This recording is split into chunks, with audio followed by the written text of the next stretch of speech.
ശരിയല്ലേ? ഇന്ന് ഈ പറഞ്ഞ ഈ സുവിശേഷം പറയുന്നവരും ഈ പ്രവചിക്കുന്നവരും ഈ പാസ്റ്റർമാരും ഇവരെല്ലാം പറ്റി ഈ സോഷ്യൽ മീഡിയ എന്താ പറയുന്നത്?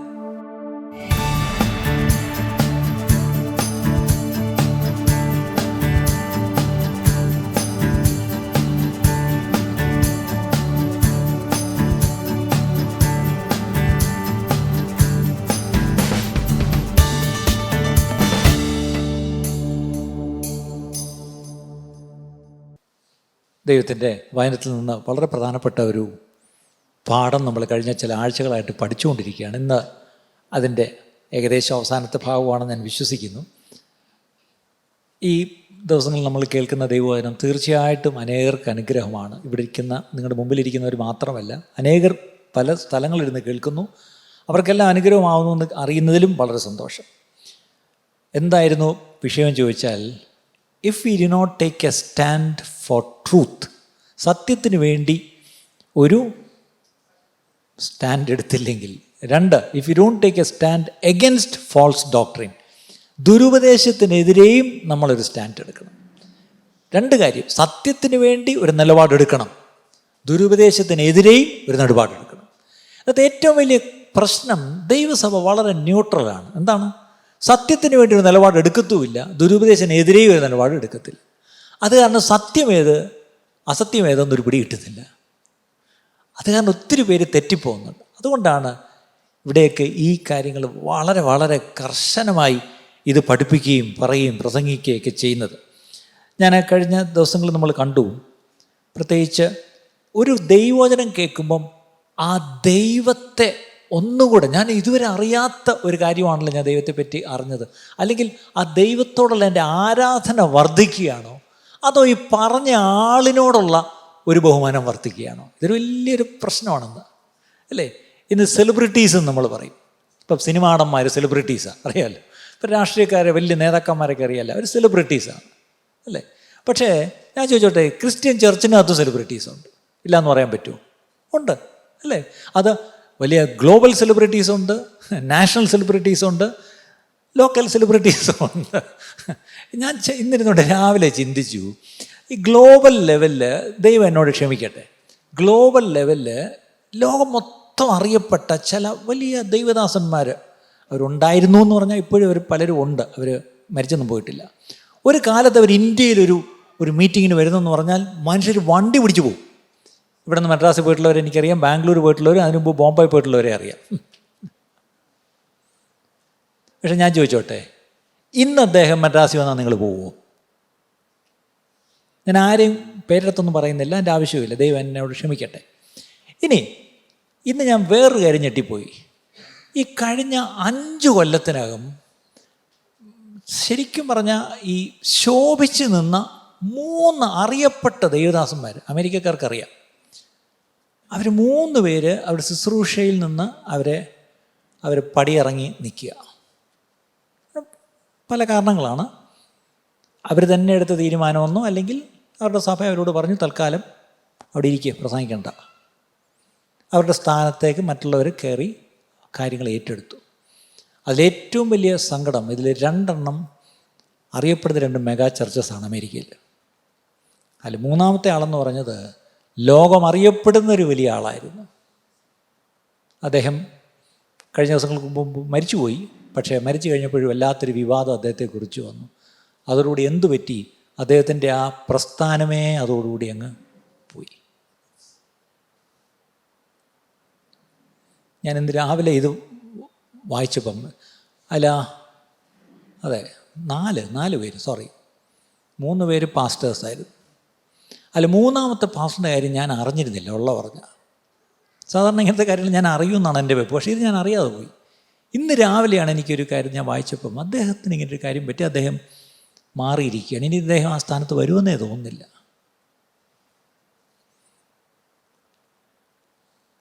ഞാൻ ചിന്തിച്ചു, ദൈവമേ, ഒരു കാലത്ത് ഇവരൊക്കെ ആരായിരുന്നു?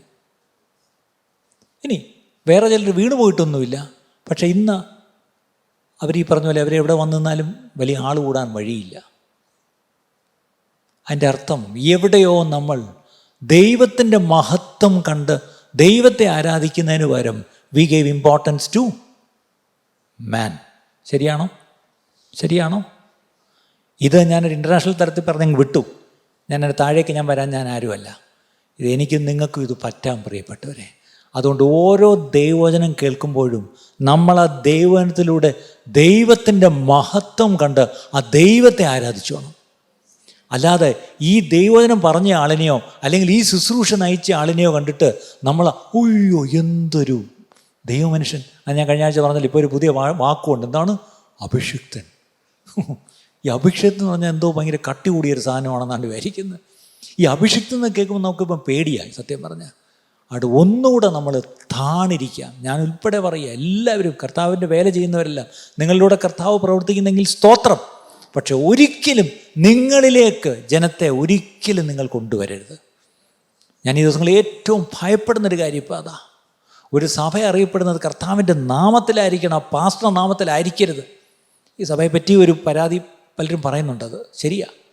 ഒരിക്കലും ഒരു മനുഷ്യൻ്റെ പേരിൽ ഒരു മനുഷ്യനെ കൊണ്ടൊരിക്കലും ഒരു സഭ അറിയപ്പെടുകയോ ഒരു ശുശ്രൂഷ അറിയപ്പെടുകയോ ചെയ്യരുത്. ദൈവം ചിലരെ ഈ പറഞ്ഞ പോലെ നടാൻ അയക്കും, വേറെ ചിലരെ വെള്ളം ഒഴിക്കാൻ നിയമിക്കും. പക്ഷേ വളർച്ച കൊടുക്കുന്നത് നട്ടവനുമല്ല നനച്ചവനുമല്ല, അല്ലേ? വളരുമാറാക്കുന്ന ദൈവം മാത്രമാണ്. ചിലരെ പൈനീഴ്സായിട്ട് ദൈവം വെച്ചിട്ടുണ്ട്, ശരി, സ്തോത്രം. പക്ഷേ അവർ ദൈവം ആ സമയത്തേക്ക് ഉപയോഗിച്ചു എന്ന് മാത്രം കണ്ടാൽ മതി. അവർ പോയി അവർക്കുള്ള കണക്ക് കൊടുക്കുകയും അവർക്കുള്ള പ്രതിഫലം മേടിക്കുകയും ചെയ്യും, അല്ലേ? ആ കാര്യത്തിൽ നമ്മളതിന് തലയിടണ്ട. പക്ഷേ പ്രശ്നം ഇന്ന് അവരിലൂടെ ദൈവത്തെ കാണുന്നതിന് പകരം നമ്മൾ മനുഷ്യരെയാണ് കാണുന്നത്. മലയാളികൾ ഒട്ടും മോശമല്ല പ്രിയപ്പെട്ടവരെ. ഇനി മലയാളത്തിലെ കാര്യം പറഞ്ഞു വന്നപ്പോൾ വിട്ടേക്കാം. ബുദ്ധിമാന്മാർ പലർ വീണിടുന്നേ, ദൈവ ശക്തി ത്യജിച്ചവർ ഓടിടുന്നേ, ലോക മോഹങ്ങൾക്കടിമ അധീനതരായി തീർന്നിടുന്നേ, ഒരുങ്ങിയിടാം. ഭക്തന്മാർ എഴുതിയ പാട്ട് എന്ത് കറക്റ്റാ. ബുദ്ധിമാന്മാർ പലർ വീണിടുന്നു, ശക്തി ത്യജിച്ചവർ ഓടിയിടുന്നു, ലോകമോഹങ്ങൾക്ക് അവർ എന്ത് ചെയ്തു? അധീനരായി തീർന്നു. ശരിയല്ലേ? ഇന്ന് ഈ പറഞ്ഞ ഈ സുവിശേഷം പറയുന്നവരും ഈ പ്രവചിക്കുന്നവരും ഈ പാസ്റ്റർമാരും ഇവരെല്ലാം പറ്റി ഈ സോഷ്യൽ മീഡിയ എന്താ പറയുന്നത്? അവർ പറയുന്ന 100% അങ്ങ് തെറ്റാണോ? അല്ല. അവർ പറഞ്ഞ നല്ലൊരു പങ്ക് സത്യവുമുണ്ട്, അല്ലേ? സമ്മതിക്കാൻ നമുക്ക് പ്രയാസം ഉണ്ടായിരിക്കും, പക്ഷെ അവൻ്റെ പറയുന്നതിന് സത്യമുണ്ട്. കാര്യം ലോകമോഹങ്ങൾക്ക് അടിമപ്പെട്ട് എന്ത് ചെയ്യുന്നു? ഒരുപാട് പേര് വീണ് പോകുന്നു പ്രിയപ്പെട്ടവരെ. അതുകൊണ്ട് ഇനിയുള്ള കാലത്ത് നമ്മൾ വളരെ സൂക്ഷിക്കണം. മനുഷ്യരുടെ പുറകെ നമ്മൾ പോകരുത്, കർത്താവിൻ്റെ പുറകെ പോകാവൂ. കർത്താവിനെ കാണിച്ചു തരാനും കർത്താവിലേക്ക് നയിക്കാനും ഒക്കെ ദൈവം മനുഷ്യരെ ഉപയോഗിക്കും, ഇല്ലേ? കർത്താവിലേക്ക് വന്ന ശേഷവും അവരെ ഈ പറഞ്ഞ പോലെ ദൈവം അവർക്ക് വെച്ചിരിക്കുന്ന ശുശ്രൂഷയ്ക്കായി അവരെ സജ്ജമാക്കുവാൻ ദൈവം ചിലരെ സഭയിൽ തന്നെ നിയമിച്ചിട്ടുണ്ട്. അത് എഫേസ്യർ 4:11 നമ്മൾ വായിക്കുന്നത്, അതിലേക്ക് ഞാൻ വരാം. പക്ഷെ ഇവിടെ ഈ മനുഷ്യന് അല്ല പ്രാധാന്യം, ദൈവത്തിന് മാത്രം പ്രാധാന്യം മാത്രമല്ല, അവന് മാത്രമേ ആരാധന നമ്മൾ കൊടുക്കാവൂ, അല്ലേ? നമ്മൾ ദൈവത്തെ മാത്രമേ ആരാധിക്കാവൂ. ദൈവത്തെക്കാട്ടിലും മറ്റെന്തിനെങ്കിലും നമ്മൾ ഇഷ്ടപ്പെട്ട് നമ്മുടെ ഹൃദയത്തിൽ വെച്ചാൽ, കഴിഞ്ഞ ആഴ്ച ഞാൻ പറഞ്ഞു നിർത്തിയത് അവിടെയാണ്. എന്താണ് അതിനെ വെക്കേണ്ട സ്ഥലം? എവിടെയാണ്? ഓൾട്ടർ, യാഗപീഠത്തിൽ വെക്കണം. അബ്രഹാമിന് വാഗ്ദത്ത സന്തതിയായ ഇസാക്കിനെ ലഭിച്ചു. സാറായ്ക്ക് സന്തോഷമായി. 100 വയസ്സും 90 വയസ്സും, അല്ലേ? വല്യപ്പനും വല്യമ്മയ്ക്കും ഇപ്പോൾ എന്തോ ഒരു സന്തോഷം. 24 മണിക്കൂറും ചെറുക്കനെ എടുത്തുകൊണ്ട് കളിപ്പിക്കുക, അല്ലേ? അവനാണെങ്കിൽ വിളിക്കുന്നതിന് മുമ്പേ താണ്ട ചിരി. അയ്യോ, ഈ ചിരിക്കുടുക്കെ കൊണ്ട് തോറ്റു ശരിക്കും പറഞ്ഞാൽ. എല്ലാവർക്കും സന്തോഷം. പക്ഷേ അവിടെ ഞാൻ ഇംഗ്ലീഷ് ഒരു വാക്ക് പറഞ്ഞു, ദേ ബിക്കെയിം പ്രീ ഓക്യുപ്പൈഡ് വിത്ത് ഐസക്. ആ പ്രീ ഓക്യുപ്പൈഡ് ആയപ്പം ദൈവം പറഞ്ഞു മതി, ചിരിച്ചത് മതി, ഇങ്ങ് കൊണ്ടുപോവാ, ചിരിക്കുടുക്കെ ഇങ്ങ് കൊണ്ടുപോവാ, തേണ്ടേ യാഗപീഠത്തിൽ വയ്ക്കാൻ പറഞ്ഞു. പക്ഷേ അബ്രഹാം എന്ത് ചെയ്തു?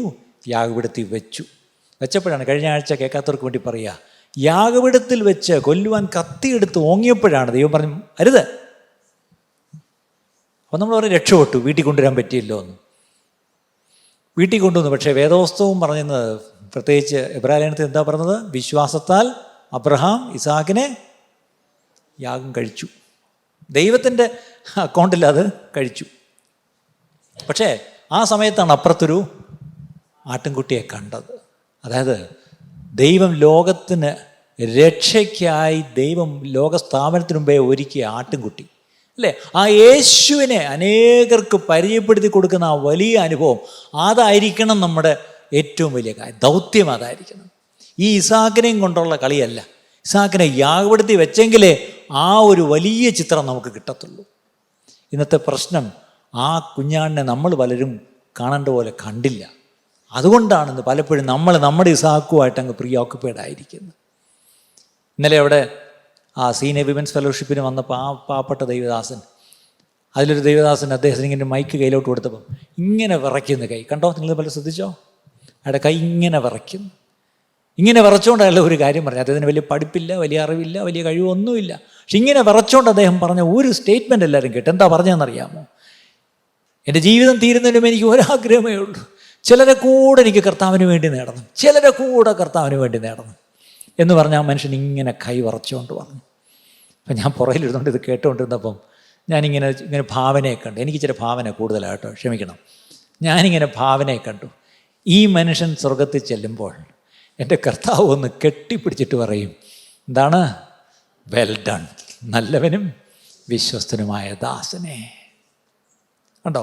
ആ മനുഷ്യന് ആ രക്ഷകനായ കുഞ്ഞാടിനെ അനേകർക്ക് ഇനിയും പരിചയപ്പെടുത്തി കൊടുക്കണം എന്നുള്ളൊരു ദർശനം ആ പാവപ്പെട്ട മനുഷ്യനുള്ളത്. അദ്ദേഹത്തിന് ഒന്നുമില്ല, സ്വന്തം വീടില്ല, ഒരു വകയില്ല. അദ്ദേഹത്തിൻ്റെ ഒരു മകൾ താണ്ടിപ്പം ക്യാൻസറായിട്ട് RCC ട്രീറ്റ്മെൻറ്റാണ്. ഞാൻ ഓർത്തു, ആ മനുഷ്യൻ എന്നും കഷ്ടപ്പാടാണ്. അയാൾ എന്നും 7 ലോറി സ്വന്തമായിട്ട് ഉണ്ടായിരുന്ന ഒരു മനുഷ്യനായി തിരുവനന്തപുരത്ത്. എനിക്കറിയാം. അതെല്ലാം പോയി, ഇന്ന് ലോറി പോയിട്ട് ഒരു ഓട്ടോറിക്ഷയുടെ ടയർ പോലും ഇല്ല, അത്രയ്ക്ക് ദരിദ്രനാണ്. പക്ഷെ ആ പാവപ്പെട്ട മനുഷ്യൻ വിറച്ചുകൊണ്ട് പറയുക, എനിക്ക് ആരെങ്കിലും കൂടെ നേടണം, ആരെങ്കിലും കൂടെ ഇനിയും നേടണം. ഓക്കെ, ആലോചിച്ച് നോക്കിയേ. അങ്ങനെയുള്ളവർ സ്വർഗത്തിൽ വരുമ്പോൾ എന്തോ ഒരു റിസപ്ഷനായിരിക്കും അവർക്ക്, അല്ലേ? എന്തോ ഒരു റിസപ്ഷനായിരിക്കും. ആലോചിച്ച് നോക്കിയേ. അങ്ങനെ ഒരു ദർശനം നമുക്കുണ്ടോ? പക്ഷെ ആ ദർശനം, ആ കുഞ്ഞാടിനെക്കുറിച്ചുള്ള ദർശനം ഉണ്ടാവണമെങ്കിൽ നമ്മുടെ ഇസ്ഹാക്കിനെ എന്ത് ചെയ്യണം? ആ യാഗപീഠത്തിൽ വയ്ക്കണം. അതിന് ദൈവം നമ്മളെ സഹായിക്കട്ടെ പ്രിയപ്പെട്ടവരെ. അവിടെ ഒരു കാര്യം ഓർക്കണം. യോഹന്നാൻ സ്നാപകം പറഞ്ഞൊരു കാര്യമുണ്ട്, അവനോ വളരണം, ഞാനോ കുറയണം. അതായിരിക്കണം നമ്മുടെ ആറ്റിറ്റ്യൂഡ്, അല്ലേ? 2024 നമ്മൾ കയറുന്നതിന് മുമ്പായിട്ട് ഈ 2 ആഴ്ച നമ്മളെ തന്നെ ഒന്ന് ശോധന ചെയ്ത്, ഞാൻ കുറയട്ട് കർത്താവേ, ഞാനൊന്നുമല്ലപ്പാ, അങ്ങെന്നിൽ വളരണം എന്നുള്ള ഒരു താല്പര്യത്തോടെ നമുക്ക് പുതിയ വർഷത്തിലേക്ക് പ്രവേശിക്കുവാൻ ദൈവം നമ്മളിടയാക്കട്ടെ. അടുത്തത്, ദൈവവചനം കേട്ട് കഴിയുമ്പോൾ അല്ലെങ്കിൽ ഒരു ശുശ്രൂഷ കഴിയുമ്പോൾ അതെന്നെ ശരിക്കും പറഞ്ഞാൽ does it motivate me for active evangelism? അതായത് സുവിശേഷീകരണത്തിനായി എന്നെ എന്നെ ഉത്സാഹിപ്പിച്ച് വിടുന്നതാണോ ഈ കേട്ട വചനം? ഒരു വചനം കേട്ടിട്ട്, ഞാനിങ്ങനെ ഇരുന്നാൽ പോരാ, ഞാനിങ്ങനെ ഇരുന്നാൽ പോരാ, ഞാൻ ഈ വർഷം ഇരുന്ന പോലെ എനിക്കിനി ഇരിക്കണ്ട, എനിക്ക് എന്ത് ചെയ്യണം? ആരോടെങ്കിലും എനിക്ക് യേശുവിനെ പറ്റി ഒന്ന് പറയണം, അല്ലെങ്കിൽ ഒരു സാക്ഷി ആവണം, അല്ലെങ്കിൽ ഞാനൊരു ട്രാക്റ്റെങ്കിലും കൊടുക്കും. നമ്മുടെ ഏറ്റവും ഈ ട്രാക്റ്റ് പരിപാടിയെപ്പറ്റി ഞാൻ പറഞ്ഞ ഹിറ്റ് ആൻഡ് റണ്ണാണ് ശരിക്കും പറഞ്ഞാൽ, കൊടുത്തിട്ട് ഓടുക, അല്ലേ? ഇപ്പം വേറെ പ്രശ്നമൊന്നുമില്ലല്ലോ. അവൻ തുറന്ന് വായിക്കുന്നതിന് മുമ്പേ നമ്മൾ സ്ഥലം വിട്ടിരിക്കും, അല്ലേ? പക്ഷെ വേദോസത്തിലെങ്ങും ഈ ഹിറ്റ് ആൻഡ് റൺ ഇല്ല ശരിക്കും പറഞ്ഞാൽ, അല്ലേ? അപ്പം എങ്ങനെയെങ്കിലും എനിക്ക് കർത്താവിൻ്റെ സാക്ഷിയാവണം എന്നൊരു തീരുമാനം നിങ്ങളൊരു ശുശ്രൂഷ കഴിഞ്ഞ് എടുക്കുന്നെങ്കിൽ ആ വചനം ഏറ്റു, അല്ലെങ്കിൽ ആ വചനം ദൈവവചനമായിരുന്നു. ഇനി അങ്ങനെ ഒരു ആക്റ്റീവ് ഒരു ഇവാഞ്ചലിസം നിങ്ങൾ തീരുമാനം എടുക്കുന്നില്ലെങ്കിൽ യു വിൽ സെറ്റിൽ ഇൻ സ്ലോത്ത്ഫുൾനെസ്. സ്ലോത്ത്ഫുൾനെസ് എന്നൊരു ഇംഗ്ലീഷിലൊരു വാക്കുണ്ട്. സ്ലോത്ത്ഫുൾ എന്ന് പറഞ്ഞാൽ എന്താ അർത്ഥം എന്നറിയാമോ? ഞാൻ ഡിക്ഷണറി എടുത്ത് നോക്കിയപ്പം അലസത, അടുത്തത് മടി, അടുത്തത് നിഷ്ക്രിയത്വം. നിഷ്ക്രിയരായിരിക്കുന്നവരൊക്കെ ഒന്ന് കൈപോക്കുക. കൈപൊക്കാൻ തന്നെ മടി. ഇന്നത്തെ സഭയുടെ അവസ്ഥയാ അലസത. എൻ്റെ അപ്പം പണ്ട് എഴുതിയൊരു പാട്ടുണ്ട്, അലസത രുദിനിയും അലംഭാവവും അപകടമേ. ബാക്കി എനിക്കറിയത്തില്ല, പോട്ടെ, അല്ലേ? അപ്പം അലസത ഇന്നത്തെ സഭയുടെ ഏറ്റവും വലിയ പ്രശ്നം. ഈ വചനമൊക്കെ കേട്ടിട്ടും അലസത. അടുത്തത് മടി. ഈ മടിയനെ പറ്റി നല്ല വാക്യങ്ങൾ ബൈബിളിലുണ്ട്, അറിയാമോ? സദൃശവാക്യം ഒന്ന് വായിച്ചാൽ മതി. അവന് കൈ താലത്തിൽ മുക്കിയിട്ട്, അതും കൂടെ വല്ല ഈ പറഞ്ഞാൽ AI വല്ലും ഇങ്ങനെ വായിക്കാത്തോട്ടങ്ങ് ആക്കി കൊടുത്ത എളുപ്പമുണ്ടായിരുന്നു, അല്ലേ? ആർട്ടിഫിഷ്യൽ ഇൻ്റലിജൻസ്, അല്ല റോബോട്ട്. അത്രയ്ക്ക് മടിയാണ് ശരിക്കും പറഞ്ഞാൽ ഈ കാലത്താണ് നമ്മൾ ജീവിക്കുന്നത്. അവിടെയാണ് വചനം കേട്ടിട്ട് എനിക്ക് ഇനി ഇങ്ങനെ മടിയനായിട്ടിരിക്കാൻ പറ്റത്തില്ല, ഇനി അലസത എനിക്ക് പറ്റത്തില്ല, ഇങ്ങനെ നിഷ്ക്രിയനായിരിക്കാൻ എനിക്ക് പറ്റത്തില്ല. I want to be a witness എന്നൊരു തീരുമാനം നിങ്ങൾ എടുക്കുന്നു. ആക്റ്റീവായിട്ട് നിങ്ങളൊരു തീരുമാനം എടുത്ത് മുന്നോട്ട് പോകുന്നെങ്കിൽ that was the word of God. ഇന്ന് എത്ര വചനം കേട്ടിട്ട് ഞാൻ അന്നൊരു വചനം കേട്ടു, അന്ന് തൊട്ട് ഞാൻ പിന്നെ അടങ്ങിയിരുന്നിട്ടില്ല, ഞാൻ അന്നൊരു തീരുമാനം എടുത്തു, ഞാൻ എന്താണ് അന്ന് തൊട്ട് ചില കാര്യങ്ങൾ ചെയ്തു തുടങ്ങി എന്നൊരു സാക്ഷ്യമാണോ നിങ്ങൾക്ക് പറയാനുള്ളത്? 31-ാം തീയതി വരുന്നു. പണ്ടത്തെ സഭകളിലൊക്കെ ഒരു കലാപരിപാടിയുണ്ട്, ഞങ്ങൾ പോയിക്കൊണ്ടിരുന്ന സഭകളിലൊക്കെ. ഇപ്പോഴും കലാപരിപാടി ഇതുപോലെ തന്നെ ഉണ്ട് അവിടെ. എന്താണ്? കർത്താവ് കഴിഞ്ഞ വർഷക്കാലം മുഴുവൻ എനിക്ക് നല്ലോനും വല്ലോനും ആയിരുന്നു, വരാവായിരുന്ന ആവർത്തനത്തിൽ നിന്നെല്ലാം എന്നെ വിടുവിച്ചു. കഴിഞ്ഞ വർഷക്കാലം കർത്താവിന് വേണ്ടി പ്രത്യേകിച്ച് ഒന്നും ചെയ്യാൻ കഴിഞ്ഞില്ല. അടുത്തൊരു വർഷക്കാലം എന്തെങ്കിലുമൊക്കെ ചെയ്യണമെന്ന് ആഗ്രഹമുണ്ട്. അതിന് നിങ്ങളെല്ലാവരും എനിക്ക് വേണ്ടി, അപ്പോൾ നിങ്ങൾ പ്രാർത്ഥിക്കാത്തതുകൊണ്ടാണ് ഞാൻ ഈ വർഷം ഒന്നും ചെയ്യാത്തത്. എന്തോ ഒരു പോഷത്വമാണ്. ഞാൻ ഇത് വർഷങ്ങൾ പറഞ്ഞിട്ടുണ്ട്, അതുകൊണ്ടാണ്. ഒരു പാട്ടും പാടിക്കൊണ്ടാണ് എഴുന്നേൽക്കുന്നത്. പിന്നെ അവസാനം എന്നെ സന്തോഷിപ്പിച്ചൊരു വാക്യവും വായിച്ചുകൊണ്ടാണ് ഇരിക്കുന്നത്. ഈ കലാപരിപാടി ചെയ്തിട്ടുള്ളവരൊന്ന് കൈപൊക്കിക്കേ.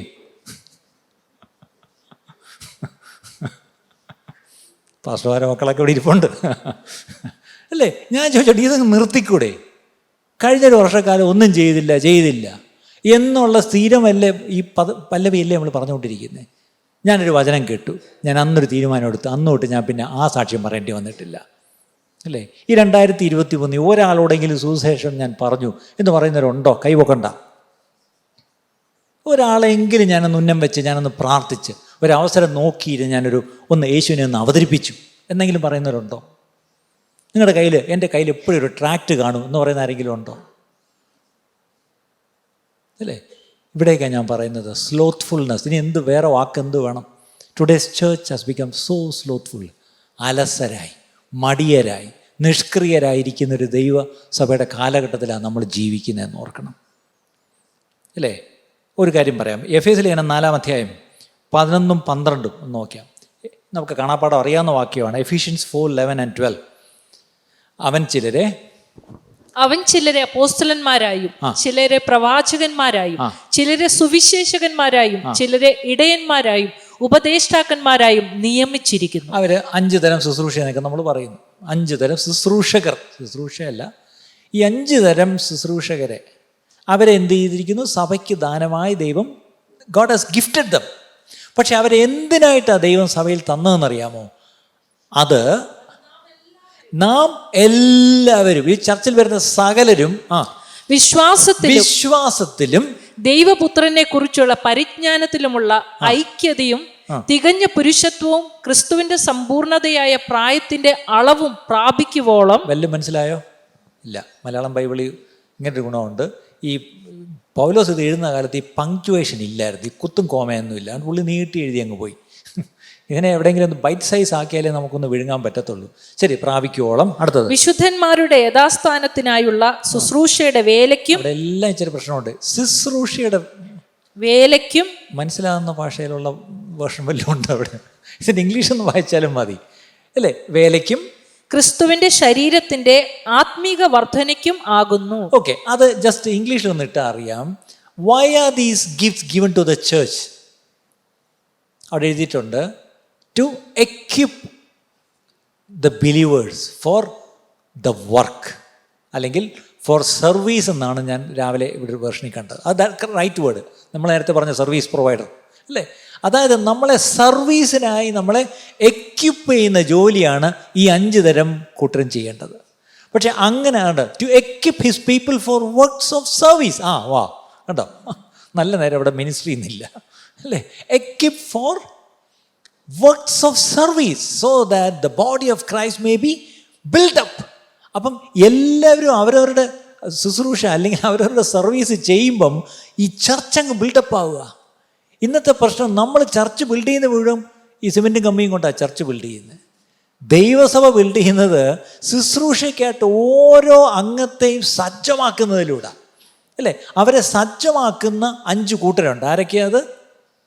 അപ്പോസ്തലന്മാർ, പ്രവാചകന്മാർ, സുവിശേഷന്മാർ, ഇടയന്മാർ, ഉപദേഷ്ടാക്കന്മാർ, അല്ലേ? ഞാൻ എപ്പോഴും പറയാറുണ്ട്, ഇവർ 5 പേരും ശരിക്കും പറഞ്ഞാൽ ഫുട്ബോൾ കളി നമുക്ക് ഇഷ്ടമായിരിക്കും കാണാൻ, പക്ഷേ അവരെ കോച്ച് ചെയ്യുന്നൊരു കൂട്ടരുണ്ട്. അവരെ വിളിക്കുന്ന പേരാണ് കോച്ച്, അല്ലേ? ഈ കോച്ചിൻ്റെ ജോലി ഒരിക്കലും അയാൾ ഇറങ്ങി കളിക്കുകയല്ല, അയാൾ കളിക്കാരെ പരിശീലിപ്പിക്കുക, അല്ലേ? പക്ഷേ ഇന്നത്തെ പ്രശ്നം, സഭയിലെ പ്രശ്നം, ഈ കോച്ചുമാരെല്ലാം കൂടെ കിടന്ന് ഭയങ്കര കളിക്കാരെല്ലാം കൂടെ ഗാലറി ഇരിക്കുക. ആലോചിക്കുന്ന ഇത്രയും കളിക്കാരുണ്ട്, എവിടെ ഇരിക്കുക? ഗാലറി ഇരുന്ന് സുഖമായിട്ട് കളി കാണുക. ആരാ നിന്ന് കളിക്കുന്നത്? ഇപ്പം കോച്ച്. കോച്ച് കളിച്ച് ഇപ്പം കോച്ചി ഒരു പരുവായി.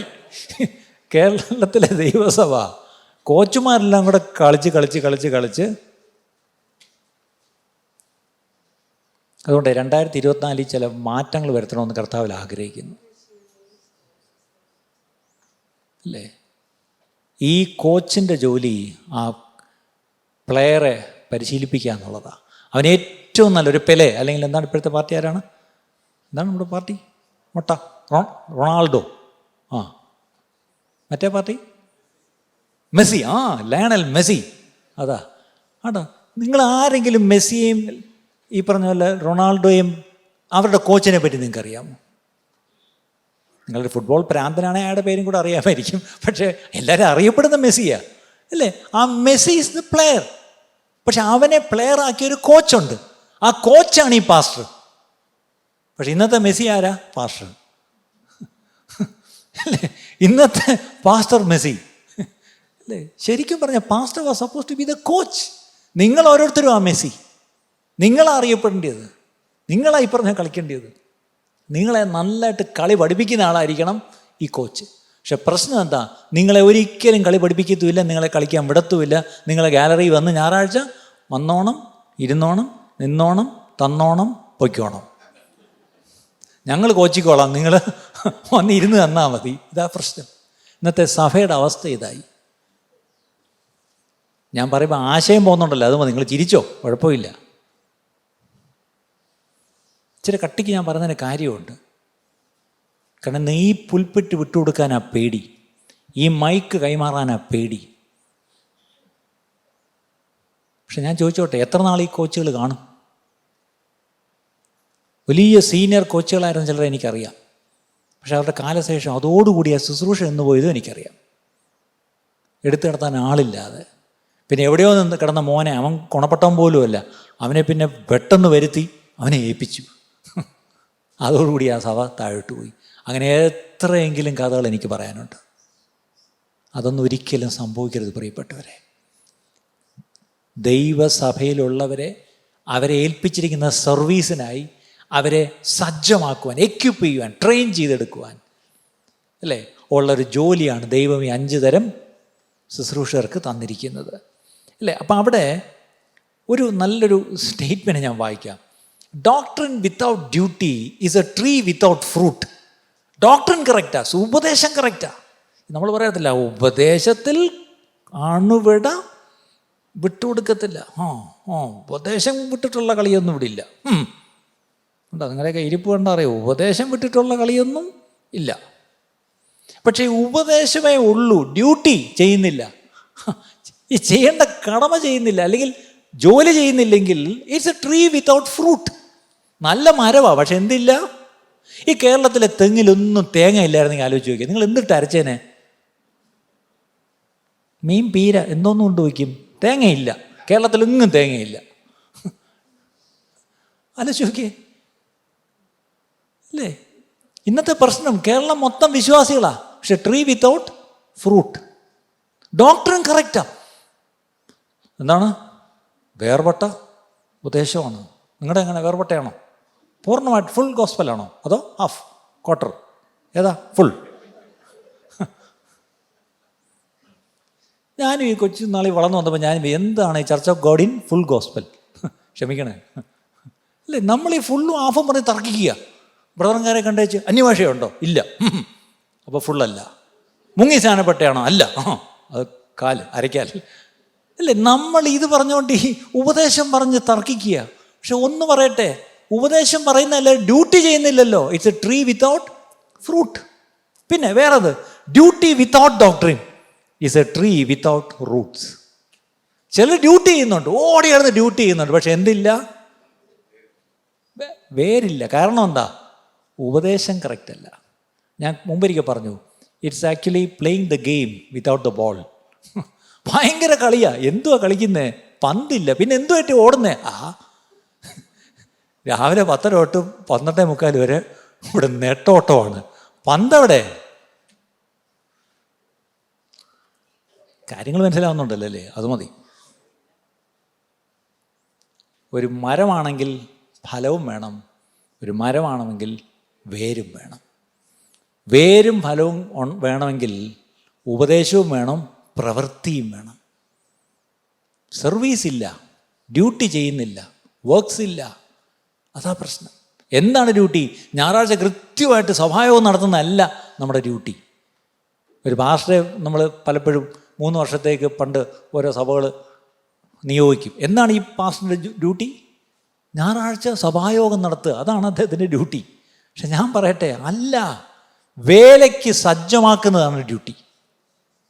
നിങ്ങൾ നാളെ ജോലിക്ക് പോകുന്നു, നിങ്ങൾ നാളെ പിള്ളേർ പഠിക്കാൻ പോകുന്നു, നിങ്ങളുടെ അയൽപക്കങ്ങളിൽ, നിങ്ങളുടെ വ്യാപാര മേഖലകളിൽ, അവിടെയൊക്കെ നിങ്ങളൊരു സാക്ഷിയായിട്ടവിടെ നിൽക്കുക എന്നുള്ളതിന് നിങ്ങളെ സജ്ജമാക്കി അയക്കുന്നതാണ് ഡ്യൂട്ടി, അല്ലേ? അതാണ് ഞങ്ങളുടെ ഡ്യൂട്ടി, അല്ലേ? എത്ര വളരെ പ്രധാനപ്പെട്ട കാര്യം. നിങ്ങൾക്കറിയാമോ, ക്രിസ്തു ഈ ഭൂമിയിലേക്ക് വന്ന എന്തിനു വേണ്ടിയാണ്? നമ്മൾ കേട്ടു. എന്തിനു വേണ്ടിയാണ് വന്നേ? ക്രിസ്ത്യാനികളെല്ലാം സ്വർഗത്തിൽ കൊണ്ടുപോകാനാണോ? Christ came to take Christians to heaven എന്ന് പറഞ്ഞൊരു കൈവക്കിക്ക്. Christ came to save sinners, അല്ലേ? പാപികളെ രക്ഷിപ്പാൻ യേശു ക്രിസ്തു ഭൂമിയിൽ വന്നു. അടുത്തത്, the Holy Spirit came to empower saints to witness to sinners. പരിശുദ്ധാത്മാവ് വന്നു. എന്തിനാ? നമ്മളെ അഭിഷേകം ചെയ്ത് പാപികളോട് സാക്ഷീകരിക്കുവാൻ എന്നെ അഭിഷേകം ചെയ്യുന്നു. അതാരാ? പരിശുദ്ധാത്മാവ്. ശരിയാണോ? യേശു വന്നു പാപികളെ രക്ഷിക്കാൻ വന്നു. എന്നെ പരിശുദ്ധാത്മാവ് വന്ന് എന്താ ചെയ്ത്? എന്നെ അഭിഷേകം ചെയ്ത് ഒരു സാക്ഷിയാക്കി എന്നെ അയക്കുന്നു. അപ്പം ഇന്ന് ദൈവത്തിൻ്റെ അജണ്ടയിലെ പ്രധാന ഐറ്റം എന്താണെന്ന് ചോദിച്ചാൽ, സകല മനുഷ്യരും എന്ത് ചെയ്യണം? സുവിശേഷം ഒന്ന് കേട്ടിരിക്കണം, അല്ലേ? എല്ലാവരും രക്ഷിക്കപ്പെടണമെന്ന് ദൈവം ആഗ്രഹിക്കുന്നത്. ഈ ബൈബിളിലെ അവസാനത്തെ ഒരു കോൾ, ഒരു വിളിയുണ്ട്. എന്താണെന്നറിയാമോ? അത് വെളിപ്പാട് പുസ്തകം 22-ാം അധ്യായം 17-ാം വാക്യം. അതെ, 22-ാം അധ്യായം 17-ാം വാക്യം. അവിടെ എന്താണ്? കം, ദാഹിക്കുന്ന ഏവനും വാ, ജീവജലം. മണവാട്ടിയും പറയുന്നു, കേൾക്കുന്നവനും വരിക എന്ന് പറയട്ടെ, ദാഹിക്കുന്നവൻ വരട്ടെ, ഇച്ഛിക്കുന്നവൻ ജീവജലം സൗജന്യമായി വാങ്ങട്ടെ. 22, അതായത് ബൈബിളിലെ അവസാനത്തെ അധ്യായത്തിലും എന്താണ് offer? Come, it's free. Are you thirsty? Come, have it, drink. കേട്ടോ? How much evangelistic is the Bible? ഇന്നത്തെ ചർച്ചസ് എത്രത്തോളം ഇവാഞ്ചലിസ്റ്റിക്കാ? വളരെ പ്രധാനപ്പെട്ട കാര്യമാണ് പ്രിയപ്പെട്ടവരെ. ഈ സുവിശേഷീകരണം പലപ്പോഴും സഭയിൽ പ്രോത്സാഹിപ്പിക്കാത്തതിന് കാരണം 2 തരം ഉപദേശങ്ങളുടെ സ്വാധീനമാണ്. എന്തൊരു ഉപദേശമാണെന്നറിയാം? ഒന്ന്, പ്രീ ഡെസ്റ്റിനേഷൻ. എന്താണ്? മുൻകൂട്ടി ദൈവം തീരുമാനിച്ചിട്ടുണ്ട് ആരൊക്കെ രക്ഷിക്കപ്പെടും. ഈ കിടന്ന് മറിഞ്ഞിട്ടൊന്നും ഒരു കാര്യമില്ല. ദൈവം അതൊക്കെ എഴുതി തിട്ടപ്പെട്ടി കണക്കൂട്ടി വെച്ചിട്ടുണ്ട്. അത് നിങ്ങൾ പ്രത്യേകിച്ച് ഒന്നും ചെയ്യേണ്ട ആവശ്യം ഇല്ല. അങ്ങനെയുള്ള വിശ്വാസ സംഹിതയ്ക്ക് ചില പേരുകളൊക്കെ പറയാറുണ്ട്, അല്ലേ? ഞാൻ അതിനെയൊന്നും പരസ്യമായിട്ട് ഇപ്പം പറയുന്നില്ല, ഇനി എനിക്ക് ചീത്ത വിളി കേൾക്കാൻ വയ്യ. ഞാൻ ഈ മുൻകൂർ ജാമ്യം എടുക്കുന്നതിനെ പറ്റി ആൾക്കാർ ഇപ്പം കമൻറ്റ് ചെയ്ത് തുടങ്ങി. കഴിഞ്ഞ ആഴ്ച ഒരാൾ എഴുതിയിരിക്കുക, പാസ്റ്റർ ഈ സിനിമ കാണുന്ന കാര്യം അതിന് പെട്ടെന്ന് എന്താ, അയ്യോ ക്ഷമിക്കണം എന്ന് പറഞ്ഞ്. എന്തിനാ ക്ഷമിക്കണമെന്ന് പറഞ്ഞ്? നോക്കണേ, അപ്പം എന്ത് പറഞ്ഞാലും കമൻറ്റ് വരുന്നുണ്ട്, അല്ലേ? അപ്പോൾ ഇവിടെ ഈ പ്രീ ഡെസ്റ്റിനേഷൻ എന്താണ്? ദൈവം മുൻകൂട്ടിയെല്ലാം തീരുമാനിച്ചുറപ്പിച്ച് വെച്ചിട്ടുണ്ട്. ആരൊക്കെ രക്ഷിക്കപ്പെടും, എത്ര പേര് സ്വർഗത്തിൽ കാണുന്ന എണ്ണം വരെ എടുത്തു വെച്ചിട്ടുണ്ട്. അതിൻ്റെ അർത്ഥം നമുക്കിനി പ്രത്യേകിച്ചൊന്നും ചെയ്യാൻ ഇല്ല. ഇങ്ങനെ വിശ്വസിക്കുന്ന ചില സ്വഭാവങ്ങളും മറ്റുമുണ്ട്. പക്ഷെ നമുക്കങ്ങനെ വിശ്വസിക്കാൻ പറ്റുമോ? ഇല്ല.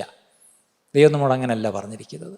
ഇനി അടുത്തൊരു ഉപദേശമുണ്ട്. അതും മനുഷ്യരെ ഈ സുവിശേഷങ്ങളിൽ നിന്ന് പുറകോട്ട് പിടിക്കുക. എന്താണെന്നറിയാമോ? The doctrine of perfection. എന്താണ്? ഞാൻ പൂർണ്ണനായെങ്കിൽ മാത്രമേ എനിക്ക് സുവിശേഷം പറയാൻ എനിക്ക് യോഗ്യതയുള്ളൂ. അങ്ങളെ ക്ഷമിക്കണേ, അങ്ങനെ ചില സഭകളും ഉണ്ട്. അവരൊരു കാരണവശാലും വിശ്വാസികളെ കൊണ്ട് ഒരു സുവിശേഷം ആരോടും പറയിപ്പിക്കത്തില്ല. അവർ പറയുന്നത് ഇങ്ങനെ നമ്മളെപ്പോൾ വിശുദ്ധന്മാരിങ്ങനെ ആയിക്കൊണ്ടിരിക്കണം, ഇങ്ങനെ വിശുദ്ധിയിൽ നിന്ന് വിശുദ്ധിയിലേക്ക് നമ്മൾ വളർന്ന് നമ്മളിങ്ങനെ വിശുദ്ധിയുടെ പൂർണ്ണ വിശുദ്ധിയെ തികച്ചു നാം അത് വേണം. പക്ഷെ ഞാൻ വിശുദ്ധിയിൽ തികഞ്ഞവനായിട്ടേ പോയി സുവിശേഷം പറയാൻ പറ്റുമെന്ന് എങ്ങും പറഞ്ഞിട്ടില്ല. അതിനെന്താ കാരണമെന്നറിയാമോ? യേശുവിൻ്റെ ശിഷ്യന്മാർ പൂർണ്ണരായിരുന്നോ? ആയിരുന്നോ? ഇല്ല. ഈ 2000 കൊല്ലത്തെ മിഷണറി ചരിത്രമെടുത്ത എല്ലാവരും പൂർണ്ണരായിരുന്നു. ഈ അമേരിക്കയിൽ നിന്നും യൂറോപ്പിൽ നിന്നുമൊക്കെ ഇവിടെ വന്ന മിഷണറിമാർ, ഇവിടെ വന്ന് സുവിശേഷം പറഞ്ഞ മിഷണറിമാർ, അല്ലേ? പെന്തക്കോസ്ത് ഉപദേശമൊക്കെ കൊണ്ടുവന്ന മിഷണറിമാരുണ്ട്. അവരെല്ലാവരും ഈ പറഞ്ഞ പോലെ പൂർണ്ണരായിരുന്നു പ്രിയപ്പെട്ടവർ? അല്ല. അവരുടെ ജീവിതത്തിലൊക്കെ ഒത്തിരി അപൂർണതകളൊക്കെ അപക്വതകളൊക്കെ ഉണ്ടായിരുന്നു. പക്ഷേ in spite of their weaknesses, in spite of their imperfections, the Lord was gracious to use them. ശരിയാണോ? ദൈവം അവരെ ഉപയോഗിച്ചു. ശരിയല്ലേ? എന്നെയും നിങ്ങളെയും നമ്മുടെ അപൂർണതകൾ നമുക്കുണ്ട്. കാരണം there is only one man who is perfect. ആരാണ്? ക്രിസ്തു. അല്ലേ? He is perfect. പക്ഷേ ഹിസ് ചേർച്ച് ഈസ് ഇൻപെർഫെക്റ്റ്. അതിന് സംശയമൊന്നും വേണ്ട. കർത്താവിൻ്റെ വരവിലേ നമ്മൾ പെർഫെക്റ്റ് ആവപ്പെടുന്നുള്ളൂ. അതുവരെയും ഈ പറഞ്ഞ പോലെ ഇൻപെർഫെക്ഷൻസ് നമ്മുടെ ജീവിതത്തിലുണ്ട്. പക്ഷേ ഇനി ഞാൻ പെർഫെക്റ്റ് ആയിട്ട് ഞാൻ സുവിശേഷം പറയുമെന്ന് പറഞ്ഞാൽ ഒരിക്കലും നീ പെർഫെക്റ്റും ആകത്തില്ല, സുവിശേഷം പറയത്തില്ല. അപ്പോൾ ആര് ജയിച്ചു? പിശാച് ജയിച്ചു. ഇതാണ് പ്രശ്നം. ഇന്ന് സഭയിലെല്ലാവരും കാത്തിരിക്കുക, ഞാൻ പെർഫെക്റ്റ് ആയിട്ട് ഞാൻ പറയാം.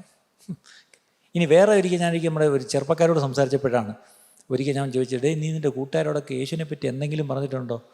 എൻ്റെ അച്ഛാ ചുമ്മായിരി, ഞാൻ കയറി ഒരുത്തിൻ്റെ അടുത്ത് പതുക്കെ ഒന്ന് ചോദിച്ചു, ഒരു സുവിശേഷം അവതരിപ്പിച്ചു, അവൻ 4 ചോദ്യം ഇങ്ങോട്ട് ചോദിച്ചു, അന്ന് നിർത്തി ഞാൻ. നമുക്ക് ഈ പണി പറഞ്ഞിട്ടില്ല എന്ന് മനസ്സിലായി. Is not able to answer the questions of unbelievers. അതാണ് അവൻ്റെ പ്രശ്നം. ഇല്ലേ? എന്തെങ്കിലുമൊക്കെ പേടിച്ച് നമ്മൾ സുവിശേഷം പറയത്തില്ല. പക്ഷേ ഇതൊന്നും ഒരു കാരണമല്ല.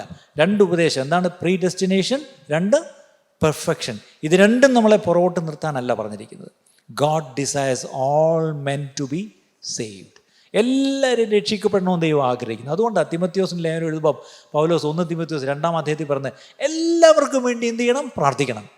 അതിൽ വിശേഷാൽ ഭരണത്തിലിരിക്കുന്നവർക്ക് വേണ്ടി പ്രാർത്ഥിക്കണമെന്നുണ്ട്. പക്ഷേ അവിടെ ഭരണത്തിലിരിക്കുന്നവർ പ്രാർത്ഥിക്കണമെന്ന് മാത്രമാണ് നമ്മൾ ഹൈലൈറ്റ് ചെയ്യുന്നത്. പക്ഷേ വാട്ട് അബൌട്ട് ഓൾ മെൻ? ഇനി എന്തൊക്കെ ചെയ്യണം? ചുമ്മാ പ്രാർത്ഥിക്കണമെന്നല്ല പറയുന്നത്. 4 കാര്യം.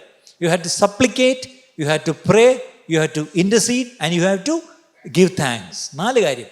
അപേക്ഷിക്കണം, പ്രാർത്ഥിക്കണം, മധ്യസ്ഥ ചെയ്യണം, സ്തോത്രം ചെയ്യണം. അല്ലേ? എല്ലാവർക്കും വേണ്ടി മധ്യസ്ഥ ചെയ്യണം. എന്ത് മധ്യസ്ഥ ചെയ്യണം? കർത്താവേ, അവൻ്റെ കണ്ണ് തുറന്ന് രക്ഷകനെ കാണുവാൻ, രക്ഷയുടെ ആവശ്യം മനസ്സിലാക്കുവാൻ, രക്ഷിക്കപ്പെടുവാൻ അവനെ നീ ഒരുക്കണമേ എന്ന് അവന് വേണ്ടി നമ്മൾ മധ്യസ്ഥ ചെയ്യണ്ടേ? അല്ലേ? ചെയ്യണ്ടേ? അതിൽ നമ്മുടെ ഈ പറഞ്ഞ പോലെ ഭരണത്തിലിരിക്കുന്നവർക്ക് വേണ്ടി, നമ്മുടെ മുഖ്യമന്ത്രിക്ക് വേണ്ടി നമ്മൾ എന്തോ പ്രാർത്ഥിക്കാൻ പോകുന്നത്? നിങ്ങൾക്ക് മുഖ്യമന്ത്രിയുടെ പേര് കേൾക്കുമ്പോൾ തന്നെ ദേഷ്യമെന്ന് എനിക്കറിയാം. പക്ഷേ വേദോസ്ത പ്രകാരം നിങ്ങൾക്ക് ഇഷ്ടപ്പെട്ടോ ഇല്ലയോ എന്നുള്ളതല്ല വിഷയം. കാര്യം ഏത് അധികാരസ്ഥാനത്തിരിക്കുന്നവരും ദൈവം കൊടുത്തതുകൊണ്ടാണ് അവരവിടെ ഇരിക്കുന്നത്. നിങ്ങൾ വോട്ടിട്ട് തിരഞ്ഞെടുത്തുകൊണ്ടല്ല, ദൈവം ഇരുത്തിയോണ്ടാണ് അവരെ ഇരുത്തിയിരിക്കുന്നുവെങ്കിൽ നിങ്ങളോട് ദൈവം പറഞ്ഞ ഒറ്റ കാര്യമുള്ളൂ. എന്താണ്? അവർക്ക് വേണ്ടി സപ്ലിക്കേറ്റ്, പ്രാർത്ഥിക്കണം എന്ന് പറഞ്ഞാൽ ജനറലായിട്ട് നിങ്ങൾ പറഞ്ഞാൽ വിടല്ലേ? അപേക്ഷിക്കണം. എന്തപേക്ഷിക്കണം? കർത്താവേ, ഞങ്ങളുടെ ബഹുമാനപ്പെട്ട മുഖ്യമന്ത്രി പിണറായി വിജയൻ സാറിന് നല്ല ജ്ഞാനം കൊടുക്കണേ കർത്താവേ. അതൊരു സപ്ലിക്കേഷൻ അല്ലേ?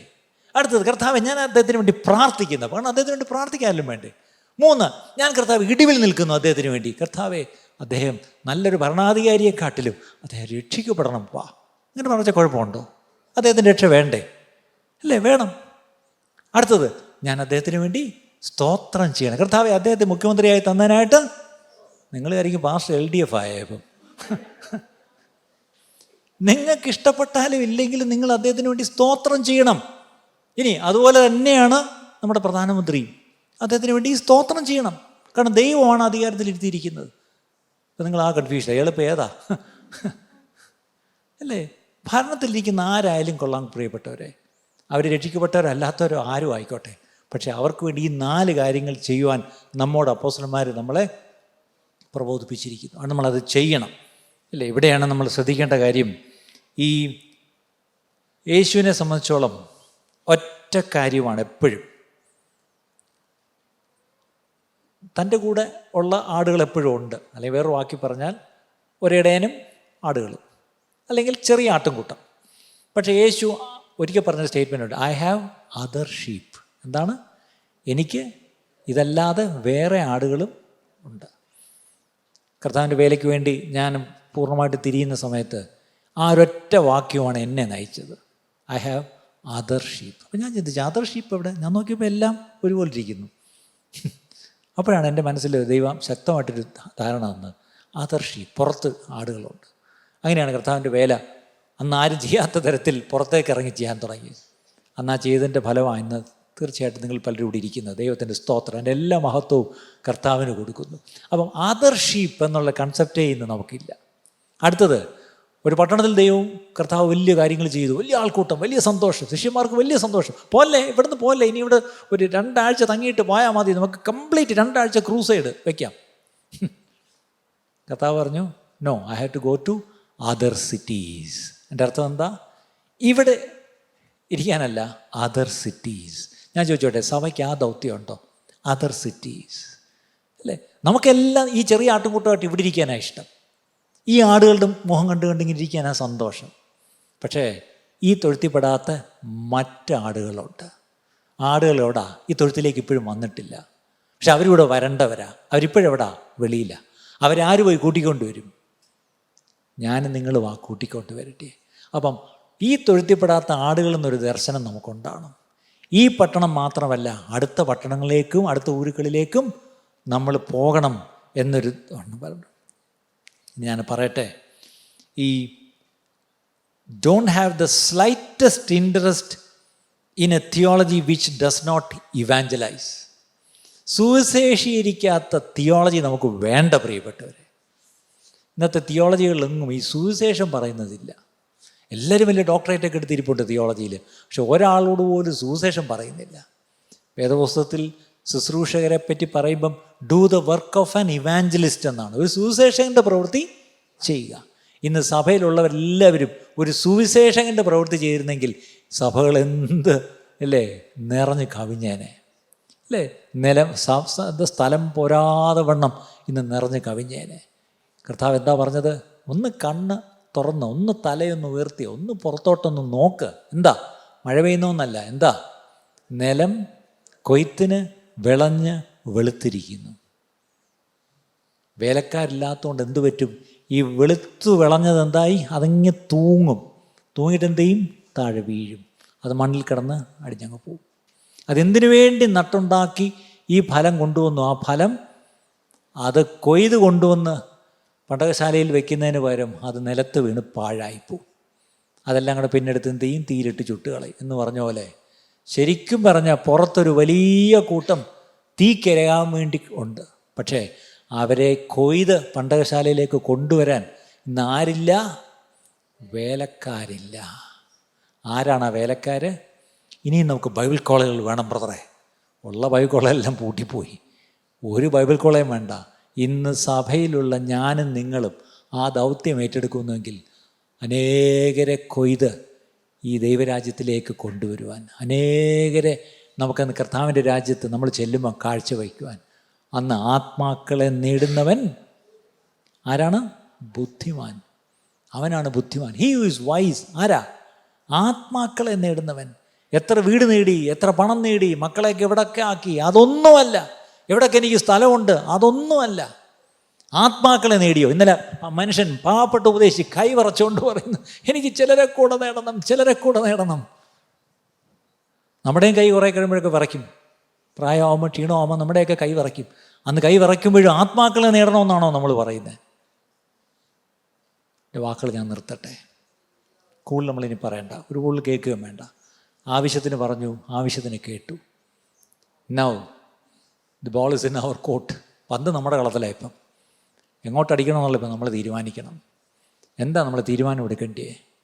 Doctrine without duty, duty without doctrine. either no fruit or no root. ദൈവകൃപയാൽ ഇത് രണ്ടും വേണം. ഫലം കായ്ക്കണം. അതിനെ ഇറങ്ങിപ്പോയി പ്രവർത്തിച്ചാലേ ഫലമുള്ളൂ. ശരി, ഇറങ്ങിപ്പോയി പ്രവർത്തിക്കുമ്പം പ്രമാണപ്രകാരം പ്രവർത്തിക്കണം. എങ്കിലേ ആഴമുള്ള വേരുകളുള്ളൂ. കാറ്റും കോളും വരും, പക്ഷെ അന്ന് വീഴാതിരിക്കണമെങ്കിൽ ഈ പറഞ്ഞ പോലെ ശരിയായ പ്രമാണം എൻ്റെ ഉള്ളിലുണ്ടാവണം അല്ലേ? അതുകൊണ്ട് ഈ പ്രമാണം എത്രത്തോളം നമ്മൾ കേൾക്കുന്നു, എത്രത്തോളം വായിക്കുന്നു, എത്രത്തോളം പഠിക്കുന്നുവോ, ഈ പ്രമാണം വായിക്കുന്നതിലോ പഠിക്കുന്നതിലൂടെ കേൾക്കുന്നതിലൂടെ ഉണ്ടാകുന്ന മാറ്റങ്ങളാണ് നമ്മൾ കഴിഞ്ഞ 3 ആഴ്ചയായിട്ട് നമ്മൾ പഠിച്ചുകൊണ്ടിരുന്നത്. എൻ്റെ നിങ്ങളുടെ ജീവിതത്തിൽ ഈ പ്രമാണം ചില മാറ്റങ്ങൾ വരുത്തുന്നുവെങ്കിൽ, ഈ ഉപദേശം ചില മാറ്റങ്ങൾ വരുത്തുന്നുവെങ്കിൽ ദൈവം സന്തോഷിക്കുന്നു, സന്തോഷിക്കുന്നു, സ്വർഗം സന്തോഷിക്കുന്നു. എത്ര പേര് പ്രാർത്ഥിക്കും, കർത്താവേ കേട്ട വചനത്തിന് മുമ്പാകെ ഞാനിങ്ങനെ നിർവിചാരനായി, ഞാനിങ്ങനെ അലസനായി, മടിയനായി, നിഷ്ക്രിയനായി ഇരിക്കുവാൻ കർത്താവെ അനുവദിക്കല്ലേ. ഒരു പഴയ പാട്ടിൻ്റെ ചരണം ഇങ്ങനെയായിരുന്നു: ഇനിയും ഭൂമിയിൽ അനേകരായി ജനം രക്ഷിതാവിനെ അറിയാതിരിക്കുമ്പോൾ അലസ മനസ്സുമായി ഞാനിരിക്കുവാൻ അനുവദിക്കല്ലേ എൻ്റെ രക്ഷക. ഇങ്ങനത്തെ നല്ല പാട്ടുകളൊക്കെ എന്താ സഭയെ പാടാത്തതെന്ന് എനിക്ക് മനസ്സിലാവുന്നില്ല. ഇത് KV ഇമ്മാനുവൽ ഹെൻറിയും ഒന്നും പാടത്തില്ലായിരിക്കും. പക്ഷേ ഇതൊക്കെ അർത്ഥമുള്ള പാട്ടുകളാണ്. ഏതാണെന്നറിയാമോ? ഇനിയും ഭൂമിയിൽ അനേകരായി ജനം രക്ഷിതാവിനെ അറിയാതിരിക്കുമ്പോൾ അലസ മനസ്സുമായി ഞാനിരിക്കുവാൻ അനുവദിക്കല്ലേ എൻ്റെ രക്ഷക. എത്ര പേര് ഇന്ന് ഒട്ടും പ്രതീക്ഷയില്ല. ഇങ്ങനെ അതുപോലെ ഞാൻ പറഞ്ഞ പ്രസംഗം തന്നെയാണ് ഈ പാട്ട്. ഇനിയും ഭൂമിയിൽ അനേകരായി ജനം രക്ഷിതാവിനെ അറിയാതിരിക്കുന്നു. സമ്മതിക്കുന്നുണ്ടോ? ഉണ്ട്. അവരറിയാതിരിക്കുന്നതിന് കാരണം എന്താ? അലസ മനസ്സുമായി ഞാനിവിടെ ഇരിക്കുന്നതുകൊണ്ടാ. ആ പാട്ടുകാരൻ്റെ ഒറ്റ പ്രാർത്ഥന എന്താണ്? ഒന്നു മാത്രം ഞാൻ ആഗ്രഹിക്കുന്നു, നിൻ്റെ മുഖം കാണുവാൻ. എൻ്റെ മാനസം വാഞ്ചിക്കുന്നു, നാഥ നിൻ്റെ ശബ്ദം കേൾക്കുവാൻ. ഇന്ന് ദൈവത്തിൻ്റെ ശബ്ദം ദൈവവചനത്തിലൂടെ നമ്മൾ കേട്ടു, അല്ലേ? കേട്ടു. എന്താണ് കേട്ടത്? ആരാധിച്ചിങ്ങനെ സന്തോഷിച്ചു പോകാനല്ല നമ്മൾ വന്നത്. വചനം കേട്ടപ്പം ഇനി അടങ്ങിയിരിക്കാൻ പറ്റത്തില്ല. ഉയർന്നു മുങ്ങിയിരിക്കുന്ന സിംഹാസനത്തിൽ ദൈവത്തിൻ്റെ മഹത്വം യെശയ്യാവ് കണ്ടു. പക്ഷെ അത് കണ്ട് സന്തോഷിച്ച് ഇരുന്നപ്പോഴാണ് അടുത്തൊരു ശബ്ദം വന്നു. എന്താണ്? ആർ നമുക്ക് വേണ്ടി പോകും? ഇന്ന് ആർ നമുക്ക് വേണ്ടി പോകുമെന്നുള്ള ശബ്ദം വന്നു ഇവിടെ. പക്ഷേ ഈ ശബ്ദത്തിന് പ്രതികരിക്കുവാൻ എത്ര പേരുണ്ട്? അടിയനിതാ, അടിയനെ അയക്കണമേ എന്ന് പറയുന്നതാണ് പ്രതികരണം. അങ്ങനെ എല്ലാ കണ്ണും അടച്ചാട്ടെ, എല്ലാ കണ്ണും. നിങ്ങളെ ഓൺലൈനിൽ കേൾക്കുന്നവരും നിങ്ങൾ എവിടെ ഇരിക്കുന്നോ, വരും do close your eyes for a minute. The Lord has very clearly spoken to each one of us through his word. അങ്ങനെയാണെന്നില്ല. Now it's our decision that will make the difference. നമ്മളെടുക്കുന്ന തീരുമാനമാണ് ഒരു വ്യത്യാസം ഉണ്ടാക്കുന്നത്. കർത്താവേ, അലസനായി, മടിയനായി, നിഷ്ക്രിയനായി ഇനി ഇരിക്കുവാൻ എന്നെ അനുവദിക്കല്ലേ. പകരം കർത്താവേ, ഞാൻ എഴുന്നേറ്റ് അങ്ങയുടെ സാക്ഷിയാകുവാൻ എന്നെ തന്നെ ഞാൻ സമർപ്പിക്കുന്നു. അടുത്ത ദിവസങ്ങൾ കർത്താവെ അങ്ങയുടെ സന്നിധിയിലിരുന്ന് എന്നെ തന്നെ ഒന്ന് ശോധന ചെയ്ത് ഒരു കണക്കെടുത്ത്, എൻ്റെ ജീവിതത്തിനൊരു കണക്കെടുത്ത്, കർത്താവെ എനിക്ക് ദൈവരാജ്യത്തിൽ ഞാൻ എന്ത് ഇൻവെസ്റ്റ് ചെയ്തു? ഞാൻ ഈ ഭൂമിയിൽ ഒരുപാട് ഇൻവെസ്റ്റ്മെൻറ്റ് നടത്തി. എൻ്റെ മക്കളിൽ ഞാൻ ഇൻവെസ്റ്റ് ചെയ്തു, എൻ്റെ ബിസിനസ്സിൽ ഇൻവെസ്റ്റ് ചെയ്തു, എല്ലാത്തിലും ഞാൻ ഇൻവെസ്റ്റ് ചെയ്തു. പക്ഷേ സ്വർഗരാജ്യത്ത് ഞാൻ ഇൻവെസ്റ്റ് ചെയ്തോ? അതിനായി എന്നെ സഹായിക്കണം. ഇന്ന് ഞാൻ എന്നെ അതിനായി സമർപ്പിക്കുന്നു എന്ന് പറഞ്ഞ് നമുക്കെല്ലാവർക്കും സമർപ്പിക്കാം. അങ്ങനെ സമർപ്പിക്കുന്നവർ മാത്രം ദൈവസന്നിധിയിൽ ഒന്ന് എഴുന്നേറ്റ് നിൽക്കാം. ഹല്ലേലൂയ. കർത്താവേ, ദൈവരാജ്യത്തിനായി, ദൈവരാജ്യത്തിൻ്റെ വേലയ്ക്കായി, Lord, I submit myself, Lord. I commit myself, my life, my resources, my family, my children, my education, my career, my profession, everything for the kingdom of God.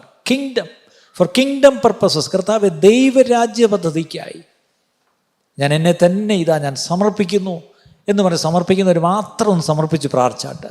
ഇന്ന് കേട്ട ഈ സന്ദേശം തീർച്ചയായിട്ടും നിങ്ങൾക്ക് അനുഗ്രഹമായിരുന്നു ഞങ്ങൾ വിശ്വസിക്കുന്നു. ഒരു പക്ഷേ നിങ്ങൾ ഇതുവരെയും ഈ ചാനൽ സബ്സ്ക്രൈബ് ചെയ്തിട്ടില്ലെങ്കിൽ ദയവായി ഇപ്പം തന്നെ ഒന്ന് സബ്സ്ക്രൈബ് ചെയ്യുക. ഈ സന്ദേശം മറ്റു ചിലർ കൂടി ഒന്ന് ഫോർവേഡ് ചെയ്ത് കൊടുക്കുക. നിങ്ങൾക്കിത് അനുഗ്രഹമായിരുന്നെങ്കിൽ തീർച്ചയായിട്ടും അത് മറ്റുള്ളവർക്കും ഒരു അനുഗ്രഹമായി തീരുവാൻ അത് കാരണമായി തീരും.